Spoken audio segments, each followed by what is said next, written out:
They retired early, sold everything, and moved to Cuenca, Ecuador without even ever visiting. We decided to come to Ecuador sight unseen. Now, 3 years later, do they regret it? He had an emergency room visit after we first got here. I sat down with them to chat, and they didn't hold back. Early Sunday morning, lots of pain in the kidney area. What makes someone move to a new city without even ever visiting? This couple did just that, and they have a story to tell. From budgeting to discovering a totally new, different way of life. We live on what our healthcare premium would have been in the U.S. They break it down what it really means to live better abroad with a new culture and new language. And what I told that poor cashier was, yes, I have a penis. Leaving your country to live somewhere else isn't easy, but what they learned from visas to the expat community might change what you think about moving abroad in the future. Let's jump in.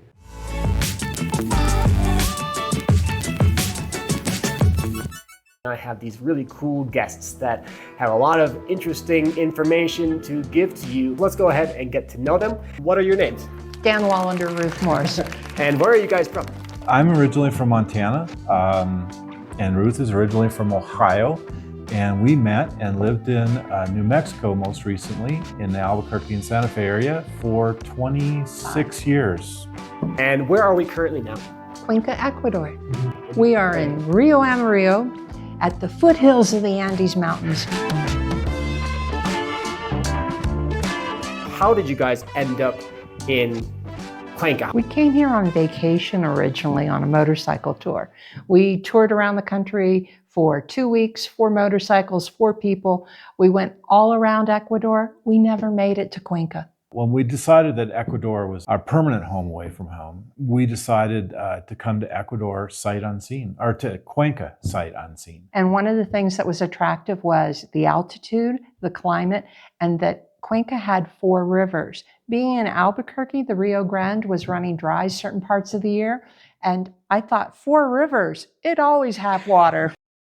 When you decided to move down here, there was like a big pushing factor, wasn't there, in the US? Yeah. It was post-COVID, and we both had been in industries that were really impacted heavily by COVID.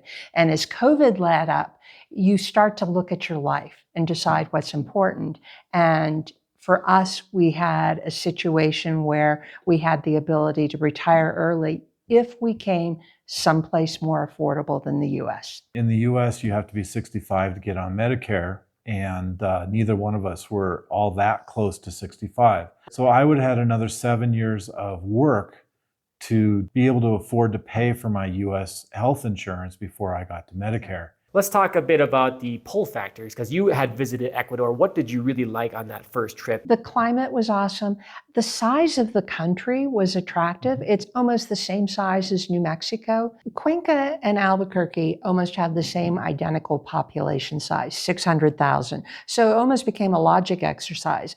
A city with 600,000 is going to have X and Y and Z just because you need that for that many people. They're on the US dollar.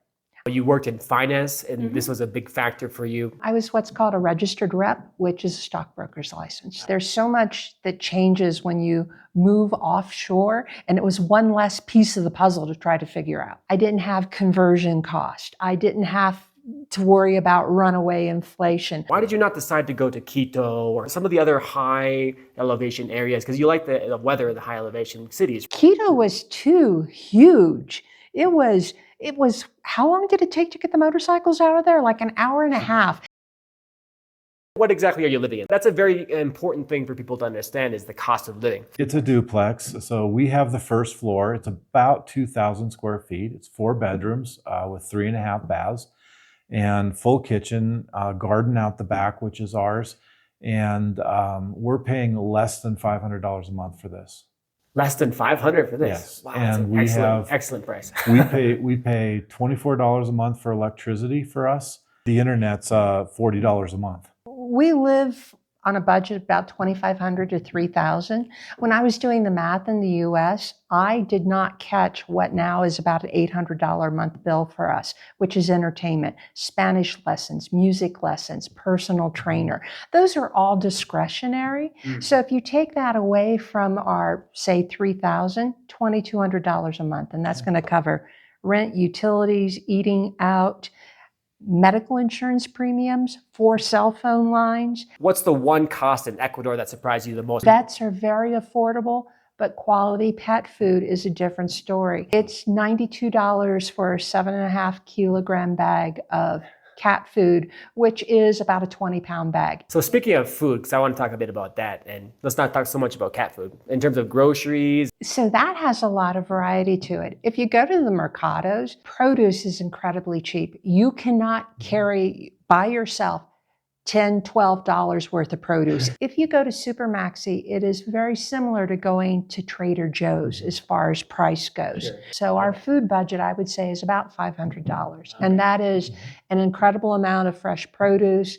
That is specialty coffee and tea.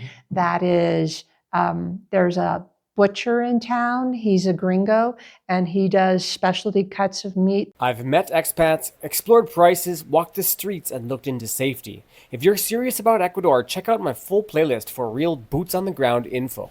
I want to talk about the healthcare.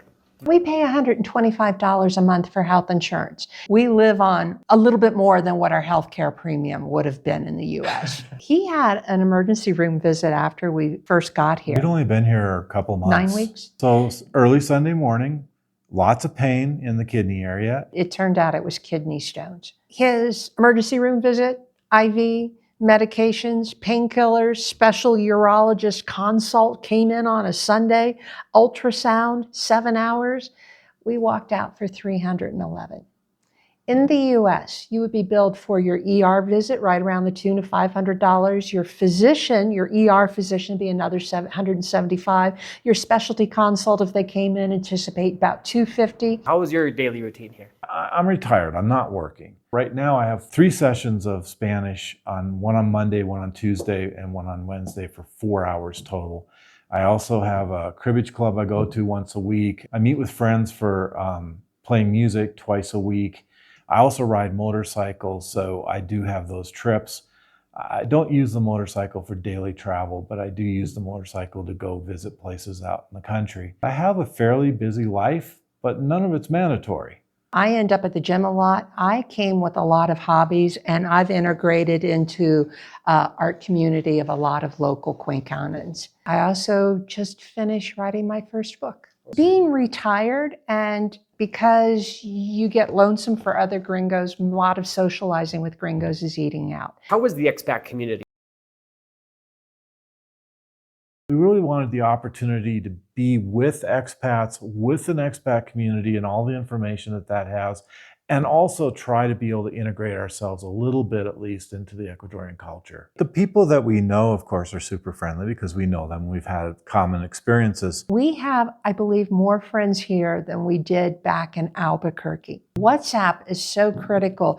Being able to use that and share contacts. Expats in Cuenca and Gringo Post are probably the 2 most useful. Do you use them to like meet up with people as well, or at the beginning before you knew people? In the beginning, yes. Now it's more for information. If you're enjoying this interview and you're interested in seeing more content like this, you can check out my playlist called the Expat Interview Playlist, where I have been interviewing people from Guatemala all the way down through Central America and now here in South America. Have you guys had any situations or funny stories about speaking Spanish here?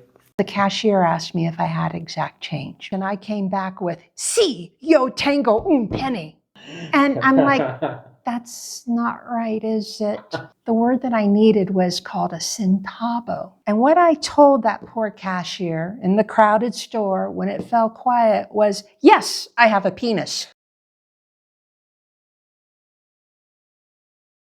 I wanted to have you guys chat a bit about your visa. A professional visa is a 4-year college degree taken with in-person classes.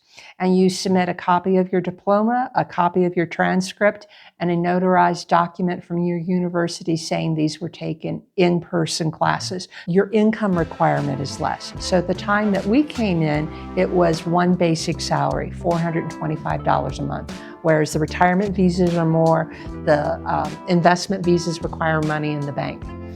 If you need more information about Ecuador's visas and their policies, check out this video here. Thank you so much for giving us a bunch of great information. Want to see the full 1 hour, 20-minute chat with Dan and Ruth? Let us know in the comments.